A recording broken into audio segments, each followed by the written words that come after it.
열심히 해주셔서 성과도 많이 나고 있는 것 같습니다. 근데 일단 자본시장 그중에 주식시장 정상화는 정말 주력해야 될 힘을 쏟아야 될 부분이죠. 맞습니다. 그래서 저희들이 옥석 가리기도 잘하고. 그래서 시장에서는 사실 저희들이 너무 굵직한 대책을 너무 빠르게 많이 내놓는다고 현기증이 날 정도라고 할 정도로 중복 상장 문제, 동전주 상장 폐지, 저PBR, 코스닥 세그먼트 계속해서 저희들이 대책을 지금 만들어서 체질을 구조를 바꾸는 게 가장 급선무입니다. 어쨌든 반드시 필요한 조치는 저항이 있더라도 신속하게 도입하도록 하시고요. 그 중에 논란이 있는 부분들은 좀 신중하게 하도록 하십시오. 네. 이게 최초의 제도 도입이나 뭐 이런 것들이 가끔씩은 그 부작용의 측면 때문에 혼란을 초래하는 경우들이 없을 수는 없는데, 근데 그런 거 좀 신중하게 하도록 하시고, 어쨌든 이 주식시장이라고 하는 게 좀 잠재력 있는 기업들한테 기회를 만들어주고 자금 조달을 가능하게 하고 또 국민들한테 투자의 기회를 주는 거 아닙니까? 근데 이게 너무 이제 거의 돌덩이가 돼버린 거는 좀 골라내야 되는데 그게 좀 쉽지가 않죠. 저항 때문에. 그래도 과감하게 해야 됩니다. 네, 이번에 7월 1일부터 시작이 됐습니다. 동전주, 그다음에 시가총액 기준도 높이고 그래서 지금 시장에서 굉장히 많은 변동들이 생겨나고 있습니다. 네.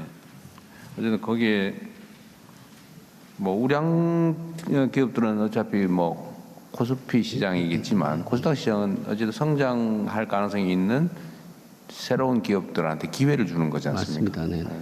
그게 없어져야 말씀하시는 그 공간이 생겨서 혁신적인 기업이 들어갈 수가 있는 거거든요. 네. 저는 그거는 좀 잘 챙겨주시고요. 또 한 가지는 이게 금융이 아까 사람 살리는 금융 그 표현 정말 잘해주셨는데 사람을 죽이는 금융이 되는 경우가 많잖아요. 저는 금융에 대해서 우리 국민들께서도 약간 오해가 있는데 이상하게 우리나라는 빚을 탕감해 주는 거에 대해서 가혹하리만큼 좀 엄격해요, 그죠? 이것도 일종의 선동에 영향을 받은 측면도 있는데 도덕적 해이라고 하는 게 필요한 좋은 말이긴 한데 연체 채무자들의 연체 채무를 정리하는 거를 가지고 그럼 누가 성실히 빚을 갚겠냐라고 지적을 하는 경우가 매우 많아서 연체 채무 탕감에 대해서 매우 소극적인 게 사실이거든요. 그런데 아주 단순하게 생각을 하면 예를 들면 5년, 10년 된 장기 연체 채무를 정리를 하는 것은 사실 서구 사회는 아주 기본적인 거잖아요. 그게 꼭 장기가 아니더라도 내가 빚을 졌는데 갚을 능력이 없다. 그러면 사실은 파산하고 면책하고 다시 재출발해 주는 게 사회적으로도 도움이 되고 당사자한테도 도움이 되고 채권자도 사실 그게 정리해버리는 게 좋기 때문에 다른 나라에서는 소위 선진국들에서는 이게 아주 일상적으로 편하게 빠르게 이루어지고 있는데 우리나라는 그거 너무 어려워요. 그래서 결국은 뭐 5년, 10년, 15년 되고 저 원금 빌린 게 1,000만 원인데 막 늘어나가지고 5천만 원 돼서 평생 빚쟁이 돼가지고 그러다가 결국은 애들 끌어안고 극단적 결정을 해버리고 막 이러지 않습니까? 근데 이게 사회적으로 보면 이 도덕적 해이도 아니고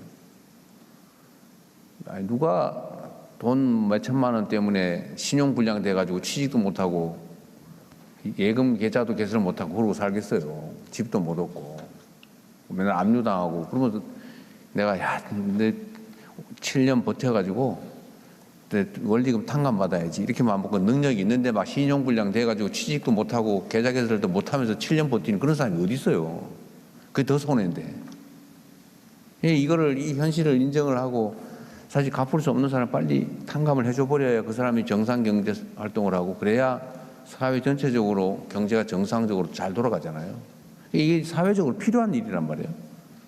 근데 이거를 꼭 이상한 소리 하는 사람들이 있단 말이에요. 도덕적 해이를 유발한다는 무슨 그러면 제대로 갚은 사람은 뭐냐 그래서 진짜 정상적으로 갚은 사람들한테 이렇게 억울한 생각 갖게 만들고 이런 무책임한 선동들이 가끔씩 이루어지지 않습니까?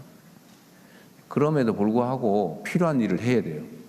우리가 비난이나 아니면 선동 때문에 공격당한다고 할 일을 안 해버리면 사회가 어떻게 되겠어요? 그래서 이 갚을 능력이 없는 장기 연체 채무자들은 빨리빨리 정리를 해줘야 됩니다. 그리고 금융기관들은 원래 빌려줄 때 일정 수가 빚을 못 갚을 거를 각오하고 그 비용을 다 책정을 해가지고 다 이자로 다 받고 있잖아요. 심하게는 대손상각이라고 합니까? 네. 그런 거 다 해놓잖아요, 미리. 그래서 손해가 또 아닌 거죠, 이게 정리하는 게. 그래서 저는 오히려 금융기관들이 장기 연체 채무자들을 갖다가 가혹하게 관리하는 게 이게 도덕적 해이라고 보이죠.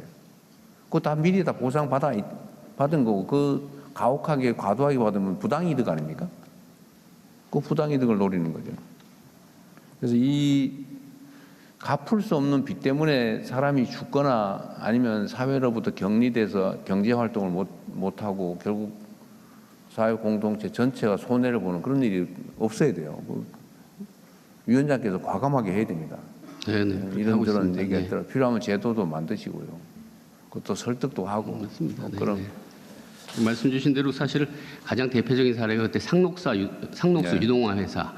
근데 그걸 금융회사 대표들, 주주로 있는 대표들한테 물어보면 자기들이 그게 있는지조차도 자기들은 몰랐다는 겁니다. 근데 거기 수십만 명이 고통받고 있었잖아요. 네, 근데 그걸 주요 관리하는 회사는 거기에 이해관계가 있지만 그 정도로 이게 말씀하신 도덕적 해이랑 연결되는 문제가 아니라 관심과 그 관리의 문제여갖고요. 이 자체를 내재적으로 그 시스템 내에서 할 수 있도록 저희들이 여러 가지 그 내재화할 수 있는 그런 시스템 쪽으로 아예 바꿔가고 있습니다. 그거 찾아서 보도한 언론사한테 그 고맙다 그랬어요? 네, 식사 같이 한번 했습니다. 네. 그 이후로 식사만 해가지고 되겠어요. 근데 그 이후로 다른 신문사들도 계속 그런 추적해갖고요. 네. 계속 많이 생기는데 말씀하신 대로 그게 저희들한테는 보고입니다. 그런 거 주시면 저희들이 계속해서 해결해 나가겠습니다. 보상 확실하게 하세요. 네, 알겠습니다. 네.